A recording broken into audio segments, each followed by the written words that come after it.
harus di dalam nama Yesus.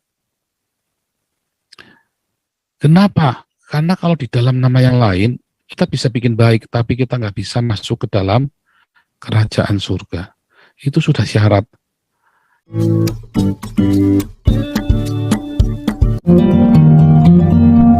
Ini Pak Malaikat nampaknya nih, mau ini sebentar Pak Malaikat. Ya, Pak Malaikat, silakan di-unmute mikrofonnya. Shalom, jelas. Shalom Pak Malaikat. Wah, ya. Amanah sudah disampaikan, sisa uangnya buat beli kacamata. Ya, nah, siap. Ya sudah saya WhatsApp tadi ya. Shalom Nabi 26. Shalom Pak Malaikat. Ya, jadi gini, beberapa waktu yang lalu, udah lama ya, sebelum kenal Nabi 26, saya itu pernah diomongkan bahwa saya itu seolah-olah itu create your own God. Jadi itu saya itu mentafsirkan Tuhan itu menurut saya. Waktu itu saya tidak terima. Istilahnya itu ada pergumulan dalam hati. Nah, menjelang dengar Nabi ke-26 ini, saya baru ngeh. Bahkan sekarang ini saya sudah ngomong, gundulmu peyang. Saya kok create your own God. Mulai berani, ada keberanian lah dengan Nabi 26. Jadi, karena apa? Karena saya berpikir, itu Tuhan saya. Jadi saya enak berbicara menurut, dan saya akan dinilai juga menurut kadar saya oleh Tuhan. Dan semua ini kan terjadi, dan Nabi kan pernah ngomong, lihat pohon itu dari buahnya. Buahnya itu saya merasakan diberkati oleh Tuhan saya. Jadi memang saya baca Alkitab, tapi pun rujukan-rujukan, kan sekarang sudah versi baru. Rujukan-rujukan, melihat internet, melihat ceramah, ngalor gitu dan lain sebagainya, membandingkan dan sebagainya, itu membuka wawasan. Kira Tuhan itu juga akan berkembang menurut versi kita, versi yang ada manusia. Jadi pertanyaan saya itu, create on God, itu apa bisa saya tangkal dengan lihat pohon dari buahnya. Dan buahnya itu sebetulnya saya juga pun, bagi diri saya pun juga merasa bahwa seperti barusan ini, saya sedih. Diakonia Surabaya itu tidak tambah-tambah. Akhirnya apa? Tuhan menjawab, saya dikasih satu orang. Malah terakhir itu sama istrinya ikut. Terus barusan ini muncul lagi perempuan NB ya, janda. Saya bilang, dia pernah curhat sama saya ngomong, kamu jangan memohon kepada Tuhan, itu salah. Doamu salah. Loh terus gimana? Saya bilang, berserah diri. Jelungup, istilahnya glosor. Gak usah ngomong, Tuhan itu sudah tahu. 1.000.000 langkah ke depan, Tuhan itu sudah tahu. Terus akhirnya omong-omong, saya kirim, ya akhirnya oke, minggu depan ini dia mau ikut diakonia. Saya langsung ingat bahwa Tuhan itu, saya batin saja, Nabi, batin saja. Tuhan itu merespon gitu loh, merespon. Saya malah guyonan sama orang, loh saya ini sudah berdoa gini-gini. Ya doamu salah, ya kamu nggak pernah tahu nomor HP-nya Tuhan. Kalau saya mungkin sudah tahu nomor HP-nya Tuhan. Begitu saya kontak, nggak usah Tuhan pasti akan mendengar dan menjawab doa saya. Bagi saya gini, secara garis besar, apakah istilahnya itu kata-kata create your own God, itu istilahnya berdoa, meminta dan lain sebagainya, itu bagi saya itu nggak benar. Menurut saya yang benar itu kita harus pasrah, istilahnya berserah diri di hadapan Tuhan.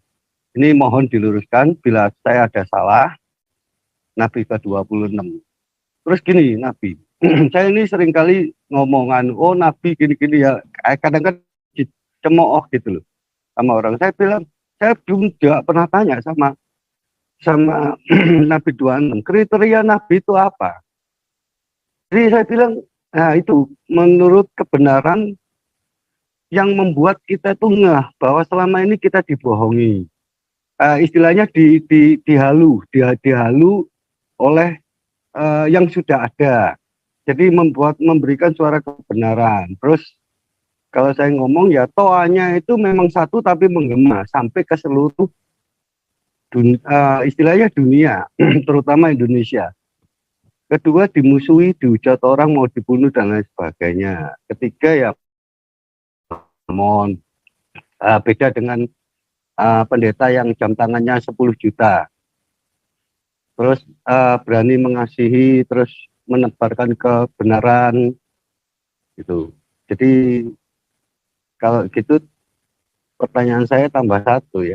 Ciri-ciri nabi pertama, pertama ya, yang dimaksud create your own God itu yang bagaimana? Sebab Tuhan itu tidak mungkin terus saya ini bahasa Indonesia terus ngomong bahasa Spanyol atau Perancis. Jadi mohon dijelaskan Nabi ke-20. Kenapa bisa tanya create your own God, Pak?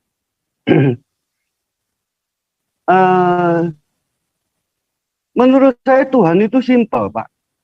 Simpel menurut saya. Jadi saya untuk menghadap kepada hadirat Tuhan, saya harus pakai hati. Dan saya harus, yaitu jawabannya baru ketemu. Saya harus sempurna. Saya harus sempurna seperti Tuhanmu yang di surga adalah sempurna. Jadi saya untuk sempurna ini saya pakai nurani. Tidak pakai otak lagi. Saya sudah istilahnya berusaha meredam jasmani saya. Meredam jasmani, terus lebih banyak membuka diri. Gitu. Jadi intinya itu, kenapa ada kata-kata create your own God? Nah, kalau saya suruh, ya pernah, kamu sudah baca Alkitab? Sudah 4 kali, 3 kali. Saya bilang, wah, kalau saya suruh 4 kali, 3 kali, apa latihan membaca dan menyimak gitu loh. Jadi kok susah gitu loh. Selama ini Nabi di Indonesia itu rasanya mumet gitu loh. Mikiri, saya memang Katolik gitu. Saya memang Katolik. Saya bilang, kamu tidak ke gereja, sekarang ditutup, pandemi dulu rajin.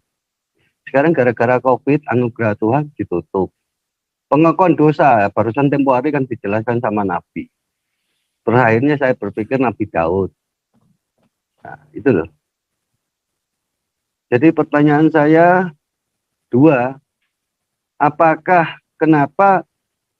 yang saya sudah cerita tadi itu maksudnya create your own God itu saya mesti harus bilang apa? Gitu loh. Padahal menurut saya Tuhan itu simple kok, nggak aneh-aneh. Gitu. Kedua yaitu tadi ciri-ciri kenabian. Jadi jangan sampai saya itu nanti kalau sudah mati barusan saya ngomong Nabi Daud, Nabi Solomon, Nabi apa. Itu. Ciri-ciri. Ya. Jadi kita nggak bisa. Kita ini seharusnya tidak menciptakan Allah kita sendiri. Seharusnya kita ini tidak create Tuhan kita sendiri. Iya, kita tidak boleh berilusi. Nah, kebanyakan justru orang-orang menciptakan Allahnya sendiri, Pak. Kebanyakan manusia, termasuk Muhammad, menciptakan Allahnya sendiri. Dia berilusi tentang Tuhannya, lalu bikin aturan-aturan sendiri. Itu tadi. Malah manusia itu sering bikin ilusi Tuhannya sendiri. Harusnya kita nggak boleh. Karena Tuhan itu sudah ada. Apakah Tuhan itu? Allah itu adalah kasih. Jadi jangan berpikir 3 dimensi lah. Kita berilusi Allah itu 3 dimensi. Ya kan? Allah itu adalah kasih. Allah adalah roh. Roh itu kan kasih. Allah adalah kasih. Allah adalah roh. Berarti roh itu kan kasih. Kasih itu dalam merupakan roh. Lalu siapa yang pernah lihat? Gak ada. Yesus yang mewujudkannya. Yesuslah wujud dari kasih itu. Bagaimana kasih itu? Karena kan bertanya-tanya, kasih itu seperti apa? Coba aku pengen tahu. Terus Yesus bilang, inilah kasih. Nah, badannya sendiri dia tunjukkan, inilah kasih. Teladannya itu, inilah kasih. Nah itu nanti besok ya, jam 11 di Hagios Eropa. Saya ada upload ya besok ya, nanti lihat nonton videonya itu. Nah itu sampai mendengar suara Tuhan segala, saya jelaskan. Jadi jangan berpikir Allah itu 3 dimensi, sebuah sosok 3 dimensi, Yesus 3 dimensi, mewujudkan kasih itu secara real, supaya kita paham apa itu namanya kasih, apa itu Allah. Yesus mewujudkannya. Itu, tapi banyak orang karena dia putus asa untuk untuk dia pengen tahu Allah itu, dia putus asa, ya, karena dagingnya dia, hawa nafsunya dia, maka dia menciptakan ilusi sendiri, dia bikin Allah sendiri dalam bayangannya dia, dalam peranggapannya dia sendiri. Makanya di dalam jalan Tuhan, hodoston kurios, ya, hodoston kurion, ya sorry ya, hodoston kurion, karena itu genetif, hodoston kurion, maka kita belajar bahwa Tuhan yang sejati mengajarkan kepada kita mengasihi, mengampuni, memberkati, marturia, diakonia. Nggak bisa ditawar, nggak bisa retorika. Tadi sudah dijelaskan bagaimana retorika itu wujudnya. Akhirnya fantasi-fantasi itu parameternya bukan kasih, bukan wujudnya dari kasih. Parameternya apa? Material, materi, penampilan, berkat. Akhirnya terjebak di dalam dunia panggung sandiwara, panggung gereja, panggung show, panggung-panggung pertunjukan. Kita terjebak di dalam selebritis gereja, terjebak di dalam idolatry di dalam gereja, pengidolaan kepada orang. Akibatnya kita terjadi ketidakkudusan di dalam gereja. Ruwet, akhirnya gereja itu ruwet. Dan Islam adalah sebuah kutuk ketika gereja tidak melakukan tugasnya untuk bermarturia dan berdiakonia, mewujudkan kasih itu ke dunia. Itu Pak Malaikat. Ciri khas kenabian. Ya. Terus gini, Nabi, saya kalau baca Alkitab, terlebih dahulu saya membersihkan hati, jadi roh terus saya buka gitu ya. Jadi saya harus hening karena dalam Alkitab itu kita dibimbing dengan Roh Kudus. Nah, akhirnya kan ketemu, maka jadilah engkau sempurna. Memang Tuhan menuntut kita itu sempurna, sama seperti. Nah, itu baru terjawab. Nah, kenapa ini terjawab? Ya itu tadi. Jadi pengertiannya gini, Nabi.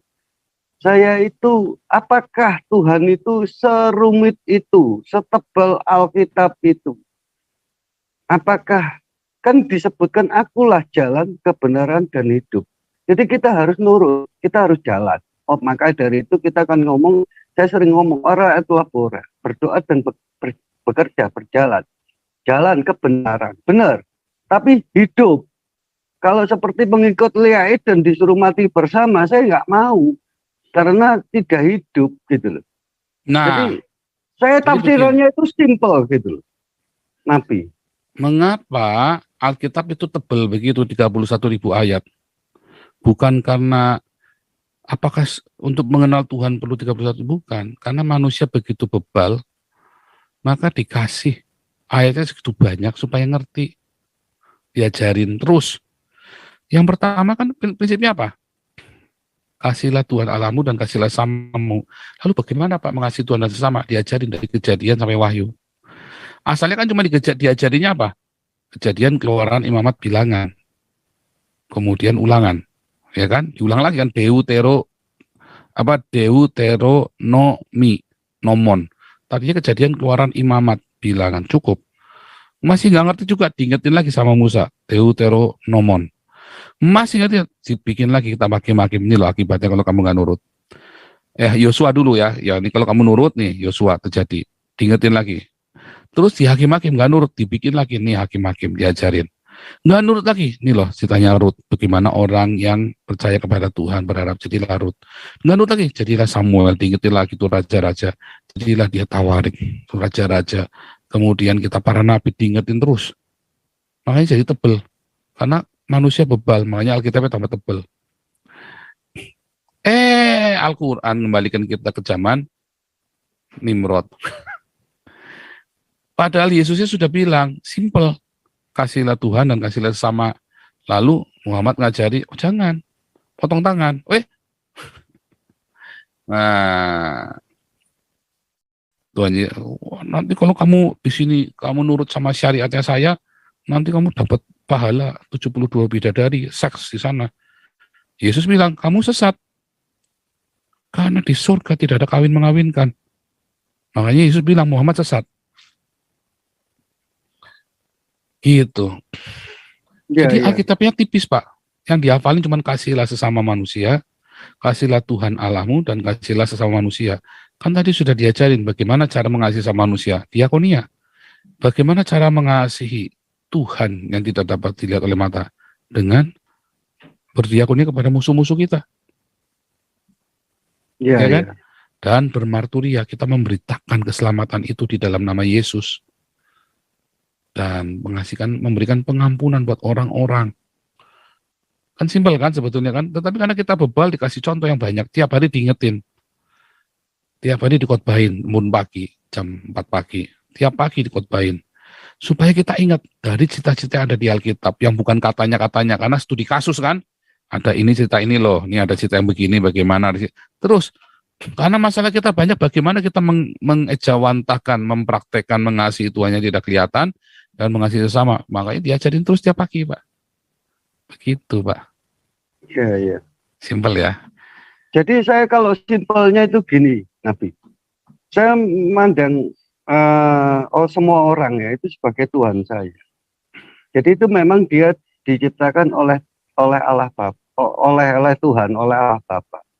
Jadi saya cuma prinsipnya sederhana. Bukan, Pak. Setiap orang bukan Tuhan kita, Pak. Tuhan kita cuma satu, Yesus Kristus. Guru kita cuma Yesus. Setiap orang adalah sesama kita.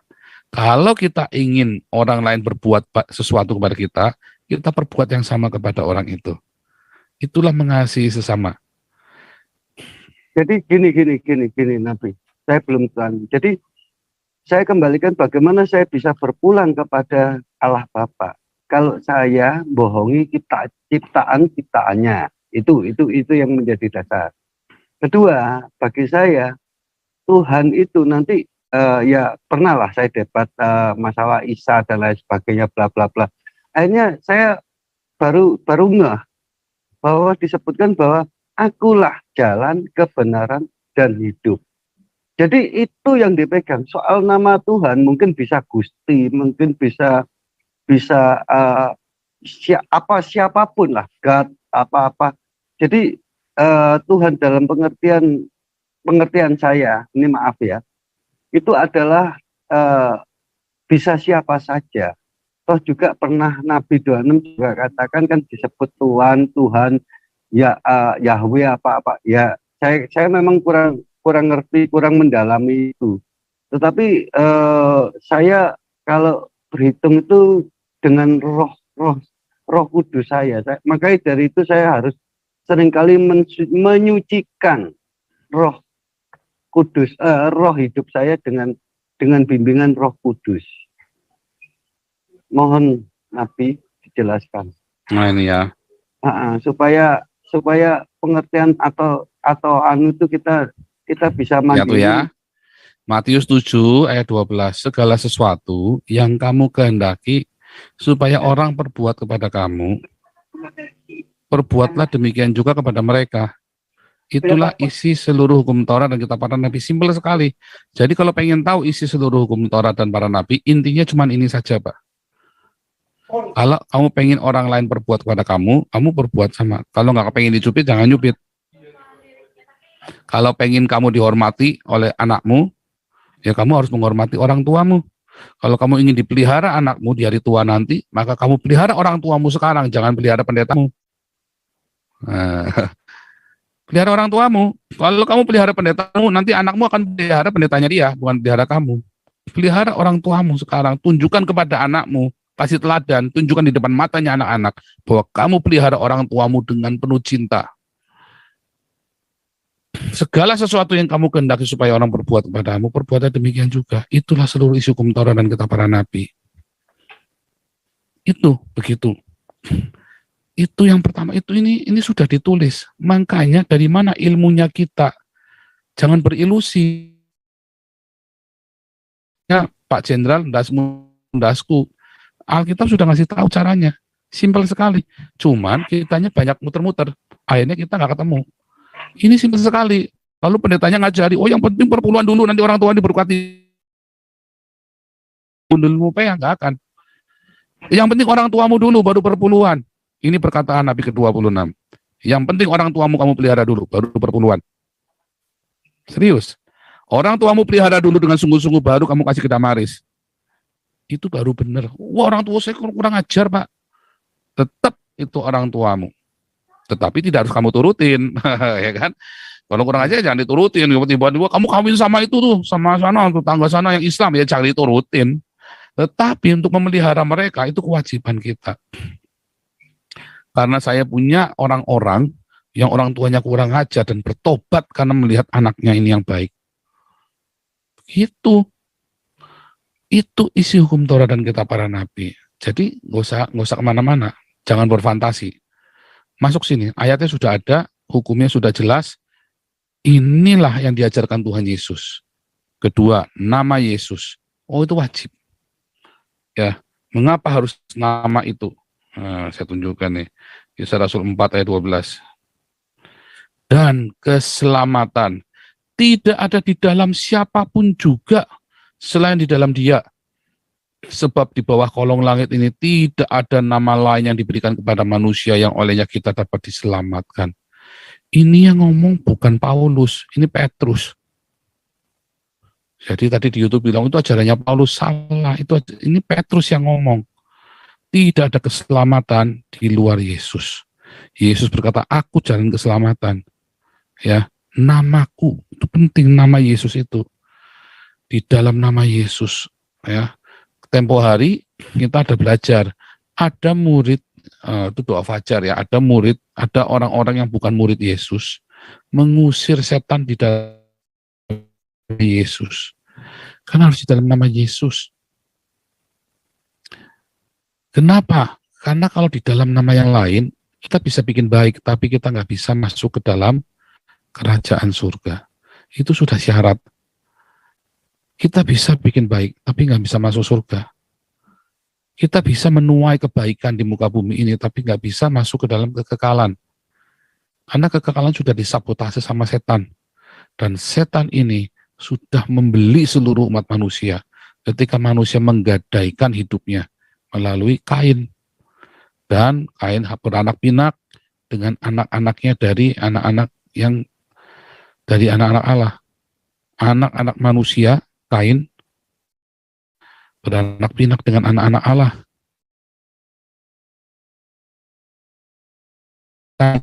Dan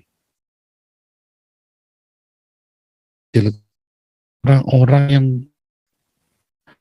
mengkompromikan imannya dia, bahkan sampai zaman Nuh, mengkompromikan imannya, dia pikir banyak jalan menuju keselamatan. Itu tadi, kompromi. Enggak. Kebaikan, Tuhan sudah kasih mengajarkan di alam semesta tentang kebaikan. Tapi keselamatan hidup kekal hanya di dalam Yesus.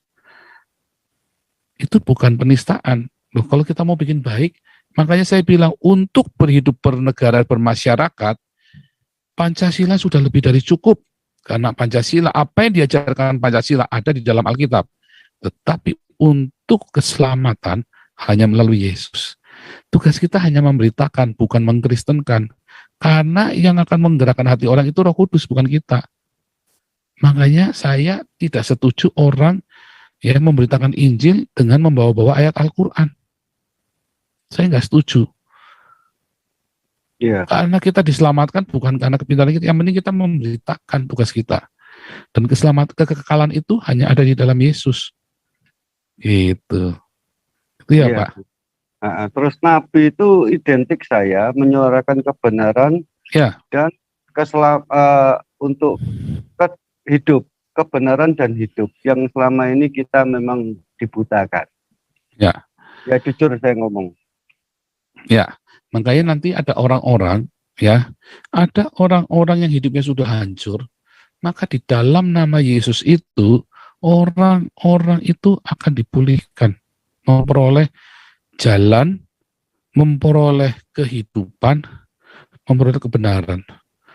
Banyak orang-orang yang hidupnya sudah ngawur, dia datang kepada nama itu dengan sungguh hati, ya, maka dia akan menemukan jalan, menemukan kebenaran, dan menemukan kehidupan.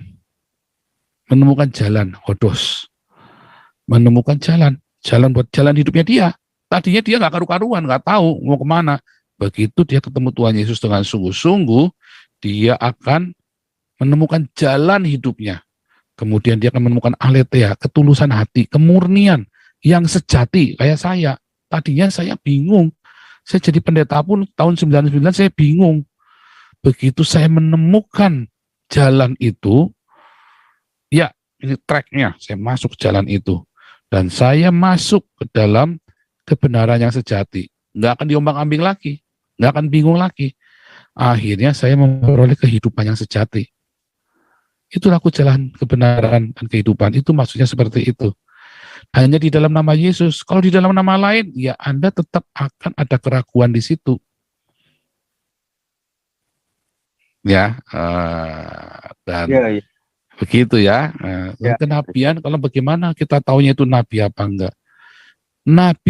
Nabinya setan, nabinya siapa nih? Kalau dengan namanya nabi itu orang yang berani menyuarakan navi, ya, lihat, navi, ya, dia lihat jauh ke depan.